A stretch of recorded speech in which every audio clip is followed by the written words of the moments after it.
अस्सलाम वालेकुम everyone. I hope आप अपने नोट्स बना रहे होंगे। तो जो हम यहाँ पे रोज़ टॉपिक्स डिस्कस करते हैं वो आपको पीडीएफ फॉर्म में हमारे जो टेलीग्राम चैनल है लेट्स राइज के नाम से वहाँ पे मिल जाएंगे। आप हमारे चैनल को ज्वाइन करें। चैनल का जो लिंक है हम डिस्क्रिप्शन में डाल देंगे, आप उसको ज्वाइन करें ताकि आपको रोज़ जो हम यहाँ पे डिस्कस करते हैं करंट अफेयर्स उनके जो पीडीएफ फॉर्म में जो नोट्स है वो मिल सके और आप इजीली अपने नोट्स बना सकें सब्जेक्ट वाइज। तो हम स्टार्ट करते हैं अपने क्वेश्चन के साथ।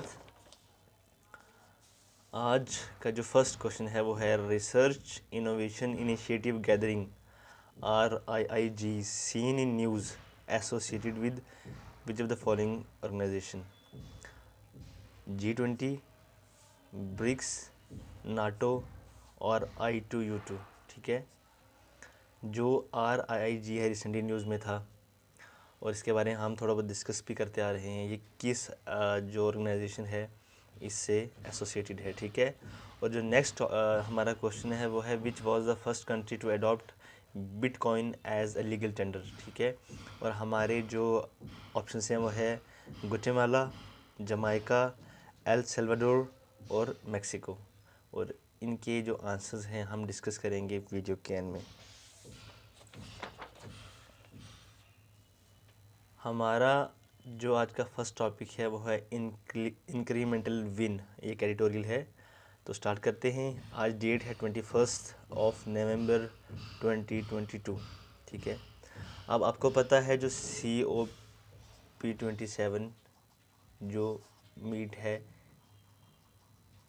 ये एंड हुई है 18 नवंबर को।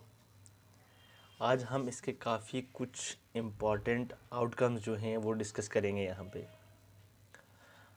बहुत सारी टर्म्स हमें देखने को मिली हैं जैसे क्लाइमेट कंपनसेशन, और जो सबसे इम्पोर्टेंट आउटकम है COP27 का वो है लॉस एंड डैमेज फंड। अब क्या है ये loss and damage fund? Loss and damage fund वो फंड है जो जो डेवलप्ड कंट्रीज़ हैं, ठीक है, जो ऑलरेडी डेवलप्ड कंट्रीज़ हैं, जो डेवलप्ड कंट्रीज़ हैं जैसे US, जर्मनी, जापान, रशिया, ऐसी कंट्रीज़ सबसे ज़्यादा क्या करती हैं, सबसे ज़्यादा जो कार्बन एमिशन होता है जिसकी वजह से क्लाइमेट चेंज और ग्लोबल वार्मिंग होता है, इसका जो मेन जो सबसे ज़्यादा एमिशन है वो ये डेवलप्ड कंट्रीज़ करती हैं। ठीक है, और नुकसान सबसे ज़्यादा किसका होता है? नुकसान होता है जो आइलैंड कंट्रीज़ हैं, स्मॉल आइलैंड कंट्रीज़, और बाकी जितनी भी डेवलपिंग कंट्रीज़ हैं उनको इस प्रॉब्लम से ये जो प्रॉब्लम है ये फेस करनी पड़ती है।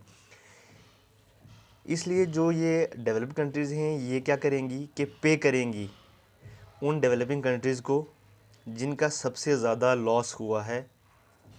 ठीक है, जो डैमेजेस हुए हैं किसकी वजह से?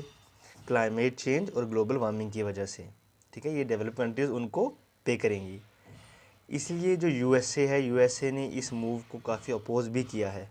ठीक है, तो ये सब जो स्टेप्स उठाए जा रहे हैं, जैसे हमने apart from loss and damage fund हमने डिस्कस किया था alliance for small island states. जो आइलैंड स्टेट्स हैं, छोटे छोटे आइलैंड स्टेट्स, उन्होंने मिलकर जो ऑर्गेनाइजेशन बनाया था 1990 में, जो ग्लोबल वार्मिंग की प्रॉब्लम से डील करने के लिए। ठीक है, और उसके अलावा हम एक और टर्म थी क्या हमने डिस्कस की थी, वो कार्बन कार्बन बॉर्डर टैक्स। ये सभी स्टेप्स क्यों लिए जा रहे हैं? ये सभी स्टेप्स इसलिए लिए जाते हैं ताकि जो क्लाइमेट चेंज और ग्लोबल वार्मिंग जैसी प्रॉब्लम्स हो रही हैं कार्बन एमिशन की वजह से, उनको कम किया जा सके। तो नेक्स्ट जो हमारा टॉपिक है वो भी एडिटोरियल है और काफ़ी इम्पोर्टेंट है। ये है place for all refugees under India's welfare umbrella. अब आपको पता है कि India is home to 2,12,000 refugees. India में टोटल रिफ्यूजीज़ कितने हैं? 2,12,000 ऑलमोस्ट। और this article is specially with respect to the women refugees. ठीक है, अब वीमेन जो रिफ्यूजीज़ हैं, फीमेल रिफ्यूजीज़ भी कह सकते हैं आप, रिफ्यूजीज़, उनको सबसे ज़्यादा एक्सप्लॉयटेशन फेस करनी पड़ती है। अगर उनके पास सरवाइव करने के लिए रेस्पेक्टेबल जॉब नहीं है तो उनको बहुत सारी प्रॉब्लम से गुज़रना पड़ता है, ठीक है। सेक्सुअल एक्सप्लॉयटेशन, अब्यूज़, डोमेस्टिक, जो जितने भी वायलेंस होते हैं, जिस सब प्रॉब्लम से गुज़रना पड़ता है, ठीक है। उसके अलावा ट्रैफिकिंग, चाइल्ड मैरिज, ये तो ऑलरेडी बहुत ज़्यादा है, ठीक है। तो यहाँ पे with respect to the women refugees ये आर्टिकल आया है कि इंडिया कैसे क्या कर सकता है, कि काम कर सकता है उनकी कंडीशंस को इम्प्रूव करने के लिए। जैसे काफ़ी सालों से अफ़गानिस्तान, म्यांमार, अभी रिसेंटली कुछ देर पहले श्रीलंका से, और अभी रिसेंट जो यूक्रेन से रिफ्यूजीज़ क्या हैं कि बहुत ज़्यादा आ रहे हैं। तो इंडिया में चलो यूक्रेन से नहीं, लेकिन बाकी नेबरिंग कंट्री से बहुत ज़्यादा आती हैं। तो जो ये रिफ्यूजीज़ की प्रॉब्लम है, specially with respect to the women, ठीक है, उनको एजुकेशन प्रोवाइड करना, उनको इस जो ये जितने भी एब्यूज़ और जितनी एक्सप्लॉयटेशन है इनसे बचाना, इस पे इंडिया को बहुत अच्छे से काम करना पड़ेगा। तो ये स्पेशली अब आया है जब पूरी दुनिया सेलिब्रेट कर रही है 16 डेज़ ऑफ एक्टिविज़म। क्या है 16 days of activism? 16 days of activism against gender based violence, ठीक है। Even as world is faced with global increase in reported domestic violence, child marriage, trafficking, sexual exploitation, abuse, ठीक है। ये जो 16 days activism है ये सेलिब्रेट किया जाता है कब से कब तक? नवंबर 25 से लेकर दिसंबर 10 तक। नवंबर 25 क्या ये है international day against violence against women, और जो दिसंबर 10 है ये है इंटरनेशनल ह्यूमन राइट्स डे। ये 16 डेज़ हैं, ठीक है। विद इन दी 16 डेज़ ये 16 डेज़ ऑफ एक्टिविज़म जो है सेलिब्रेट किया जाता है। तो हमारा जो नेक्स्ट टॉपिक है वो है India has given 15 billion as soft loans to neighbours. India ने जो सॉफ्ट लोन्स प्रोवाइड किए हैं, ठीक है, बहुत सारी कंट्रीज़ हैं जो बाकी कंट्रीज़ को लोन्स प्रोवाइड करती हैं। आपने एग्ज़ाम्पल देखी होगी, काफ़ी न्यूज़ में रहा है जो चाइना का डेब्ट ट्रैप पॉलिसी है। चाइना क्या करता है कि ऐसी कंट्रीज़ को एक क्या करता है कि लोन्स प्रोवाइड करता है, और फिर वो कंट्रीज़ लोन रिपे नहीं कर पाते हैं, ठीक है। वो एक पूरा जो चाइना का डेब्ट पॉलिसी है वो हम एक अलग वीडियो में क्या करेंगे, डिस्कस भी करेंगे। अब इंडिया के इसमें क्या है कि इंडिया ने बहुत ज़्यादा सॉफ्ट लोन प्रोवाइड किए हैं नेबरिंग कंट्रीज़ को। ये एक अच्छा स्टेप है क्योंकि हम बाकी जो हमारी नेबरिंग कंट्रीज़ हैं उनके साथ रिलेशन बहुत ज़्यादा बेहतर कर सकते हैं।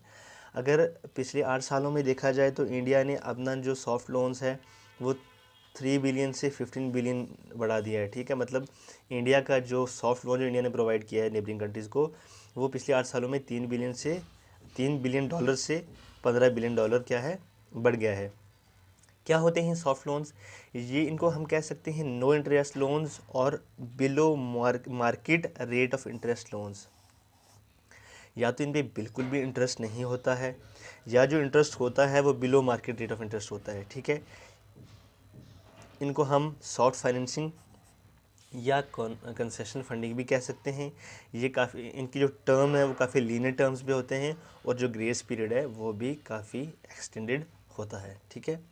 तो ये था आज की आर्टिकल्स। इसके अलावा जो इम्पोर्टेंट आर्टिकल्स और जो इश्यूज़ न्यूज़ में है वो है कोलैप्स जो हो रहा है क्रिप्टो करेंसी का, ठीक है।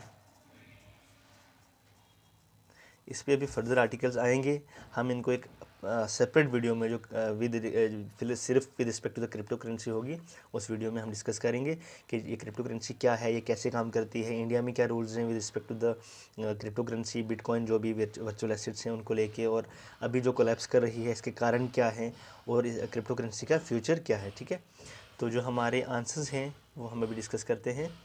जो RIIG है, ठीक है, दिस इज ऐसे which is research innovation initiative gathering, this is associated with the G20, ठीक है, जो भी मीट हुई है इंडोनेशिया में, हमने डिस्कस किया है।